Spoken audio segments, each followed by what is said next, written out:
Hi there, it's Kevin with RogueDeckBuilder.com. We finally got our pre-release packs in Tuesday. A week late, well, a few days late from the pre-release. So I thought I'd just crack a pack and we'll build a deck with it and see how well it does. We're gonna play these around, a few of them. Zach built one, I'll build one. See what my first impressions are of the sealed format. Did love the draft. Thought draft was really cool, even though I got kind of forced into an archetype I didn't like to play. Ended up going blue-white. But I thought it was pretty fun. With triple Aether Revolt. I do think that this set does need Kaladesh. There's a lot of Revolt that is out of Kaladesh, and a lot of things that deal with art, like Fabricate. I think Fabricate was pretty necessary for some of the cards. Plus, some of the counters were hard to come by besides the Fabricate from Kaladesh. So let's go ahead and get this ball. What the? Open it. Push. Oh, push. Just pull it. I'm just going to wreck the stupid thing. White dice. Not my favorite color of dice, but yay. So we'll start off with the promo. Ooh, that is shiny. So the promo is the Life Crafter's Bestiary. Being rep can scry 1, and whenever you cast a creature spell, you may pay green if you do draw a card. This is an insanely good limited card. Absolutely insane if we have green. This card can basically, oh man, it feels almost like the power level of like a Duskwatch Recruiter getting out of control. So as soon as you start casting creatures, you just have off curve, so you have 1 extra mana each time, draw a ton of cards. So try to go through these fast. We'll talk about my initial perception of the... Start with Kaladesh. No one cares about Kaladesh. We can go through it quickly. So Kaladesh, we have a Hijack. I usually don't play Hijacks. They're cyber cards. The Ninth Bird Patrol, decent little filler card. An Aether Theorist, which is a decent little energy producer. We have the Infiltrator, which, not bad. Every time it comes tapped, it deals damage to opponent. This is actually a pretty good card. 3 mana for a 3/2. And after a natural bomb card. I'm glad it's in green too, because you always want to play your pre-release card. The Scavenger. Scavenger's okay. It's filler-ish. And very good energy producer. Live Fast, which is a great card draw. The Tooth Gauntlet, which is a decent equipment. If you have nothing else to get anything that have like artifact matters online, the Torch Gauntlet actually is pretty decent. You can put this on Menace cards, flying. Not a bad card. It's almost on power level with Bone Splitter. Hunt the Weak. This is a premier removal spell in green, so I'm glad to pick that up. A Voltaic Brawler, insanely powerful card in the red-green energy strategy. And we have an Iron Link Steed, which is kind of a filler card. Disappearing Act is okay. It's actually pretty bad of a counterspell. And our rare being the Eliminate the Competition, which is a good card in Fabricate decks for sure. And a very good limited bomb in the right scenarios. So far we've got some goodies here. I would put on power level. These are the cards that I really like. The other cards are pretty much filler. The Live Fast is good too. I mean, for limited, it's not as good as you'd think. Just the drawing 2 cards, losing 2 life for 3 mana. We'll get the other Kaladesh underway. We have a Thriving Ibex. A Select for Inspection is fine. Return a creature that's tapped to its owner's hand. Instant speed's fine. A Cathartic Reunion. This is actually a good way to fix. Fragmentize, insanely powerful in this format, destroying artifacts, of course. We have the Willy Bandar Cat Monkey, indestructible 1/1. Yeah, pretty filler if you ask me. So I'll put Fragmentize over here. I do like the Fragmentize. We have just a filler 3/4 for 4 mana, a filler 6/6 for 6 mana. I love Night Market Lookout, very underrated card. Tezzer's Ambition is actually really good. Draw 3 cards, and if you control no artifacts, you have to discard a card. But trying 3 cards unlimited is huge. The Puzzle Knot. This Puzzle Knot's actually one of the better Puzzle Knots to draw a card, lose a life. The Underhanded Design. This card can get out of hand if you have enough artifacts, because you can have your opponent lose life and you gain a life. And you can destroy a creature if you control 2 or more artifacts. So this is a really, really good card as far as removal. We have a Trusty Companion, a 3/2 for 2 mana, and it can't attack alone. Vigilance as well. It's a very good aggressive card if you're in white. And we have the Experimental Aviator. It creates 2 1/1 Thopters and is a 0/3. And then we have the Territorial Gorger. So far the Kaladesh packs are steering me into a very obvious direction. The white is okay, the blue is terrible so far. Blue is actually okay too. The black is really good as far as support cards, but nothing to really push me into black at the moment. And the red-green is just insanely good at this point. And of course, for flavor, reasons, we do want to play our pre-release promo. That I think is one of the probably the most powerful card we've picked so far. So onto our Aether Revolt. We have the Dispersal Technician, which is okay for returning artifacts if they have any ETB effects in there. Yeah. The Dawnfeather Eagle, which is good in servo decks and Thopter decks. We have a Emerald Gear Smasher, which is decent in this sort of strategy we're going. You can sack an artifact, do 2 damage to each opponent. Good enabler for Revolt, so it's okay. The Resourceful Return is actually insanely good in a Revolt type strategy that's killing artifacts, as you get to draw a card as well as return an target creature card from your graveyard or hand, and then return an if you control an artifact, draw a card. All right, this is what this one does. Still good because it's 2 for 1.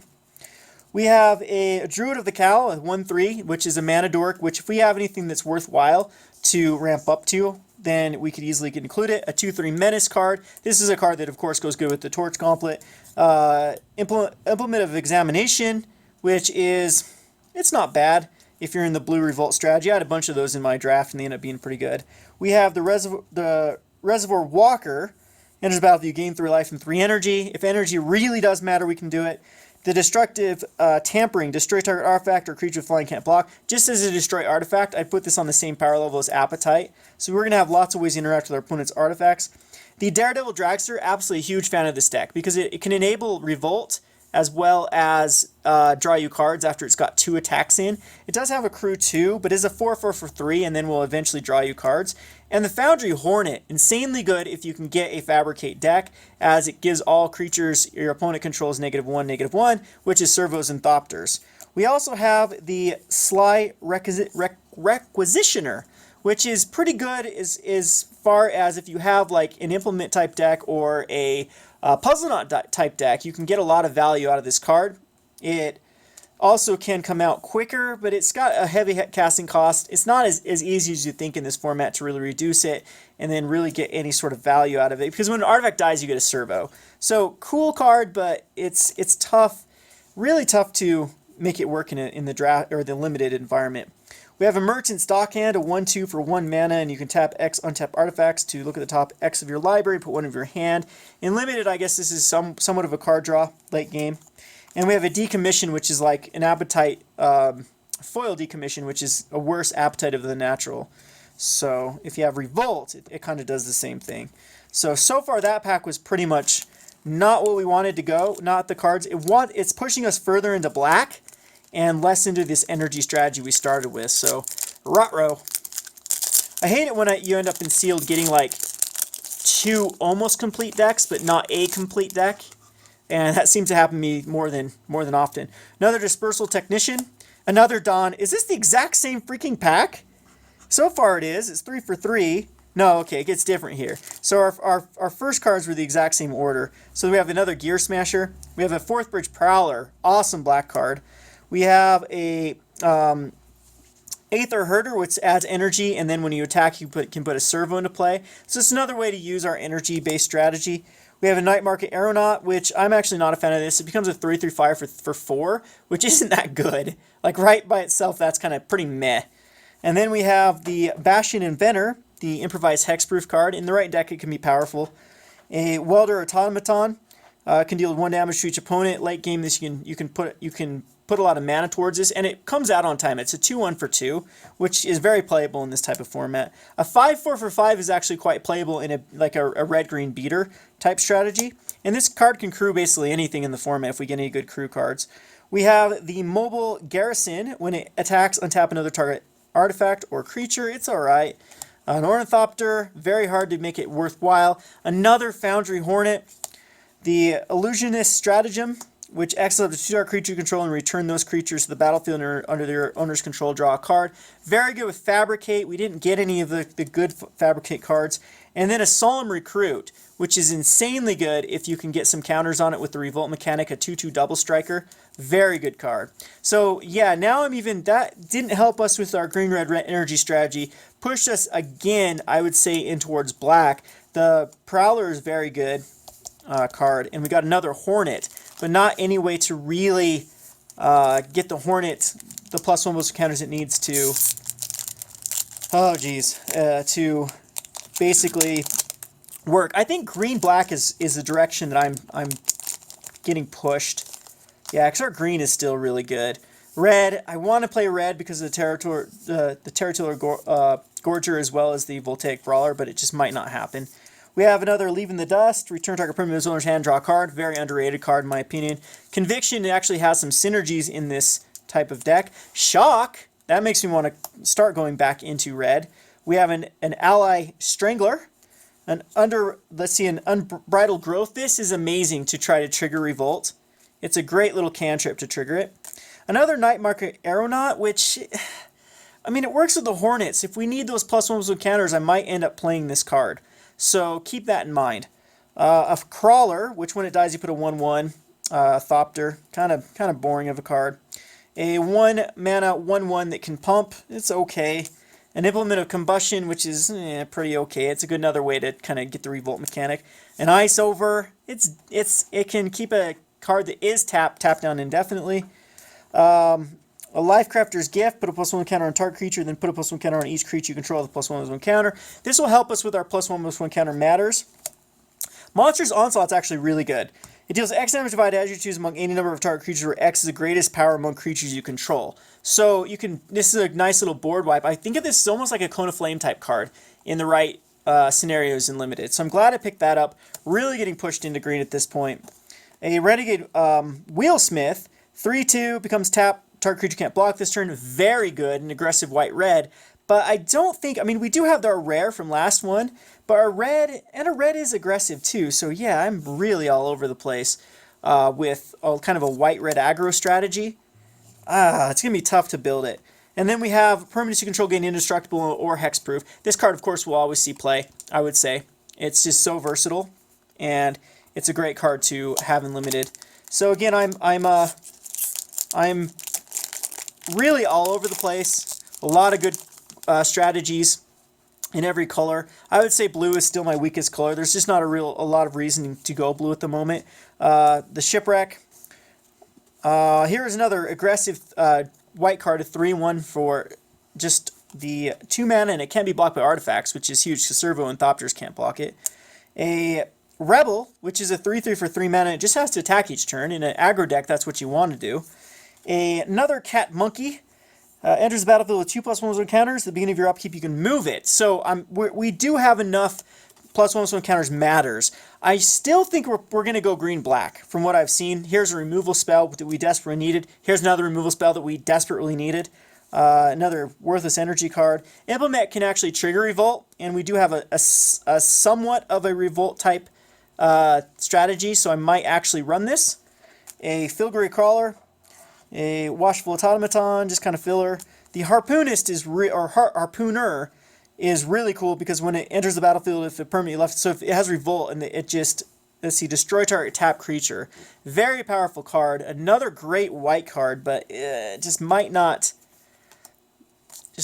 get there. This is a card that I think might actually see play in Frontier Collected Company. I think it's pretty powerful because Revolt is going to happen with the fetch land, and then in response to attacks, you can Collected Company this in. And it becomes a lot more powerful with Flash. It also is pretty decent on curve.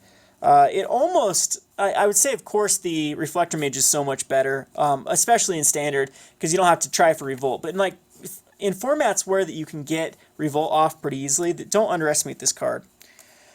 We have the Maverick Thopterist. This is a great card if you're into blue-red because it creates 2 Thopter tokens for 5 mana, 2/2 and 2 Thopters, and it has Improvise. So, not a bad card. Hungry Flames, which is an insanely good card in Limited. Instant speed, 3 damage to a creature and 2 damage to the player. And our last card is a black rare Menace. Whenever it enters the battlefield attacks, you get an energy. And if you're upkeep, you can use energy to draw cards. So, here is I guess, the end product of what we opened. I decided to go green-black. Before I talk about green-black, I think that the white-red is almost there. We have a very good tempo still with the amount of early removal and then fast cards like the Trusty Companion as well as the 9th Bridge Patrol, the Infiltrator. I think that red-white is a close second, and I could easily switch things up. That's the one cool thing about Sealed, is if you go up against an opponent that might be slower and more control heavy, that I could switch up to red-white. We have about 18 playables in here, but I think you could throw into some of those artifacts that we saw before out of what I consider the pile of cards that didn't quite work. Even like the Welder Automaton and even the Mobile Garrison. And it puts us up to like 23 playable. Neither route is very exciting. This ends up being kind of a dud of a sealed. But this at least has some game to it. Why I like this route is look at this pile of removal. So this is when in doubt, just keep it simple. So the whole simple strategy of this is to make sure one of our flyers, in this case it's going to be a 2/3 or a 3/3 flyer, is going to stick around and then clear everything that flies with the amount of removal that we have. So that a lot of these can kill more than one creature, like the Monstrous Onslaught, as well to eliminate the competition. But everything else is very versatile. The Hunt the Weak, the Prey Upon, they can take care of early things. Prey Upon and Hunt the Weak are kind of weak, actually, because most of our cards are weak. But, I mean, there is some synergies as far as having some bigger cards that can take care of some littler creatures that might be giving us some problem. We have a little bit of card draw as far as the Puzzle Knot and the Live Fast. That is going to give us card advantage, as well as the Implement of Malice. So we can have a little bit of card advantage / tempo. The Unbridled Growth will also help the Revolt. So I think Revolt is worthwhile trying to get on this the Night Market Aeronaut, because that's the difference between having a 2/2 flyer for 4 and a 3/3 for 4. And again, not very exciting and sealed, but when you don't have that great of options, that's the best we can do. The Lifecrafters Bestiary still works in this, even though we are a little bit low on our creature count. But I'm going to run like the Night Market Lookout and the Fourth Bridge Prowler and the Sage, as well as the Glint Sleeve Siphoner, just to get out these early aggressive cards that at least can get in there for some damage early, and then maybe our flyers can finish it off. The Heroic Intervention can still protect everything, and the good news is that the Hornets probably will have +1/+1 counters. A lot of the cards in here do interact with or do have ways to get +1 counters between the Hunt the Weak, the Lifecrafter's Gift, and so this can clear Servos and Thopters quite easily. So there's definitely better sealed decks, but I think that's the best I can do with my pool. The blue is pretty bad, the white and red were incomplete, and the black and green just didn't quite have a finisher, but they did have the most powerful cards in them. So I'll let you know how I do. This has been Kevin with RogueDeckBuilder.com. Thanks for watching.